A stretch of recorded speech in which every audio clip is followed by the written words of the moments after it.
Canada Soccer is making more high-level staff changes in an effort to fix the organization's relationship with the players it represents. Jason deVos is a former captain of the men's team and Player of the Year in 2002. He becomes the interim general secretary next month, helping to lead a transition team amid a bitter dispute with players that has plagued the group for months. So let's bring in the Sarah Galashin, who's going to tell us more about Jason deVos. That's right. Well, so Hannah, you covered it there that he is a former soccer player with the men's national team. He's 49 years old. He's been with the governing body for 6 years, a current member of the executive leadership team. And he's, of course, now joining interim president Charmaine Crooks, who took over for the outgoing president Nick Bontis in February as part of this transition leadership team. He'll be taking over for Earl Cochrane, whose departure was announced last Thursday.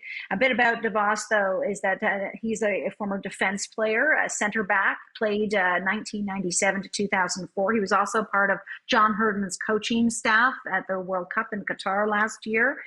Part of his statement reads, as part of this press release, that as a former player, I know and understand what it takes to compete, and enhancing the performance environment of our players will be a priority. Of course, also a priority is trying to right the ship of Canada Soccer amid what has been a headline-making labor dispute between the men's and women's national teams and management at Canada Soccer, and that has been plaguing, of course, the association for months now.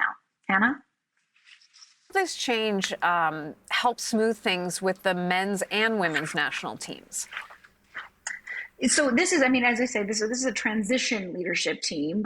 So really what they be doing is, assisting in the process of trying to permanently fill these roles that are now vacant. And, there's been a number of interim positions as part of this.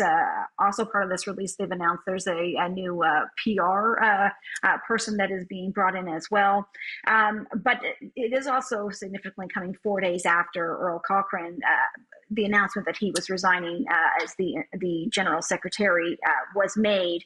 And that followed the February move by Nick Bontis, the president at the time. When Bontis stepped down, he acknowledged that change was needed to achieve labor peace. In the case of Cochrane, the wording here was Canada's soccer governing body announcing that the Federation and Cochrane had agreed to part ways. Cochrane and Bontis were notably the face of management in terms of the labor negotiations. So there are those who've been following this quite closely, who suggest that perhaps this will be a fresh start to negotiations that are underway. But also, I think it's important to point out that, among other things that the players have been asking for, the Players Association's asking for, is that business practices between Canada Soccer and Canada Soccer Business be investigating at the core of what their issue is broadcasting agreement that was put in place that the players believe leaves them shortchanged. So there's a lot to it, but whether or not a fresh face to the negotiations might make some kind of a difference, we are continuing to watch and just see what reaction there might be from players or the players' associations. Okay, Sarah, thank you for the latest.